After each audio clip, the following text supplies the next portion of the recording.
So I came across this article on CNBC. Billionaire Ron Baron sees the Dow reaching 500,000 points in 50 years. So right now the Dow's trading at around 26,000. So he sees that in 50 years, you can make 19 times your investment in 50 years if you invest in the Dow Jones right now, which is an average return of 36% per year. Of course, 36% average return is amazing, but that's including the compounding interest. So your average final return per year would be 36% if the Dow Jones in 50 years reaches 500,000 points. Now they're saying Warren Buffett also said the same thing, but he said the Dow Jones would reach 1 million in 100 years. Also saying the stock market will double in 10 years. So 100% gain in 10 years is an average of 10%, per year.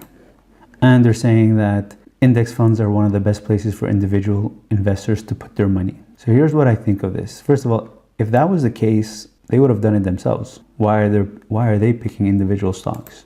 But I guess what they're trying to say is for people who are looking for the passive investment, who don't want to take the risk of looking for stocks, or don't want to take the risk of investing in individual stocks, or don't want to do the research to find individual stocks, it is probably safer to just put your money in index funds, and in the long term, you're going to be on top. But here's the thing, who wants to wait 50 years, or even worse, 100 years? So if you're 30 years old and you invest for 50 years, you're going to be 80 years old. What's the point? Yes, your portfolio will grow, but when do you take advantage of your portfolio? Is it just a matter of growing your portfolio, or is it a matter of how do you gain from a big portfolio? Is it just to say that you have a big portfolio? Maybe it gives you security to have a big portfolio? In my opinion, I want a big portfolio so that I can live off the gains, live off the interest, so I can be financially free. If I'm going to be financially free in 50 years, then I'm not interested in that strategy. See, he's saying investors can expect on average to make 7 or 8% per year in the market if you invest in the index funds. So I don't like the fact that it's 50 years and 100 years. I don't like the fact that, here's another thing, 1,000 divided by what, 26,000? 19 minus 1 times 100 divided by 50 years. So your 36% average return per year, that's assuming that you buy the index fund right now and you sell in 50 years. But you're not going to be buying everything right now. You're going to probably be buying every month or every year. So if you buy right now 26,000, next year it might be higher. You're not going to be buying at 26,000. You might be buying at 30, and the year after 35. So your gain is not exactly 36%, and that's probably why they're saying it's going to be between 7 and 8% per year, because the 48th or the 49th year you're probably going to be buying at 450,000. So at the end, 7 and 8%, yeah, it's better than inflation, but you could definitely make a higher return by buying individual stocks. So if you trust in the index funds, that means you trust in the individual stocks that make up the index fund, whether it's the Dow Jones or the S&P 500. So why not just Google which stocks are in the Dow Jones and then watch these stocks and just buy them whenever they drop. If you're willing to invest in the index fund, just put $1,000 in each stock whenever they drop. This way you will gain from each individual stock's capital gain. But when you invest in the whole index fund, a stock might go up, but another might drop. So you're investing in the average. But why not take advantage of each individual stock's capital gain? So just look up the stocks that are in the index fund that you're willing to invest in. Watch them, keep them in your watch list. Whenever they drop, just buy them. You already trust them because you're willing to buy the index fund. If they're in the index fund, that means they're pretty safe. They're blue chip stocks. You don't have to worry about anything. And eventually they'll go back up while you're collecting dividends. And there's more flexibility, there's more liquidity this way, because you could sell an individual stock.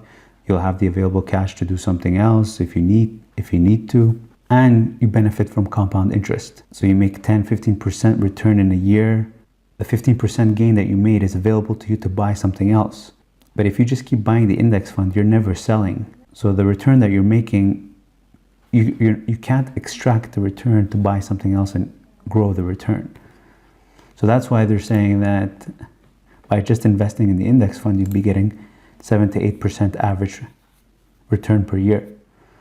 But if you invest in individual stocks, even if it's in 50 years, you would make much more money. And the proof of that is these billionaire investors are not investing in the index fund, they're investing in individual companies. Whether it's long-term or short-term, they're still investing in individual companies. It bothers me when I see things like that, because it's almost like they want to keep their strategy to themselves and leave everyone else with 7 to 8% return per year. But I guess it comes from the fact that most people who trade on the stock market lose money or don't beat the market. So instead of losing money, might as well just take the average return of the stock market.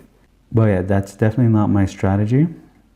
I prefer to buy individual stocks, but I do prefer to buy stocks that I know aren't going to disappear, blue chip stocks, quality companies. So I'm not going to buy stocks like small cap stocks that are trading at $3 that have potential to go to $10 or $15. Yes, your gains could be much higher, but if you're wrong, you could lose everything. So it's just not my kind of investing. I wouldn't be able to handle that stress. So yeah, I basically just, so here's what I do every day. I just go to a watch list I created on Yahoo Finance and sort on percentage change and see what went down, what went up, if anything dropped hard today, knowing that this watch list contains stocks that I'm confident in. Then I'll try to buy, like Michael Kors I was thinking of buying, but I'm not too sure if it's got good growth potential, so didn't take action this week.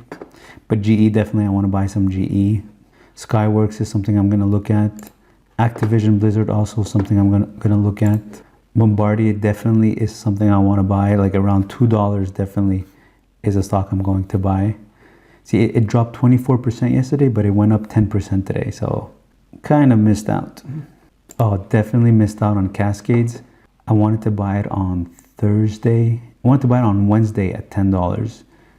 Didn't place the trade, got distracted with something. And then on Thursday, it went up 10%. It went from $10 to $11 in one day. So I was really pissed that I didn't buy it on Wednesday. And today it dropped 2.5%, closing at 10.58. But definitely a stock I'm watching. If it reaches $10 again, I'm going to buy.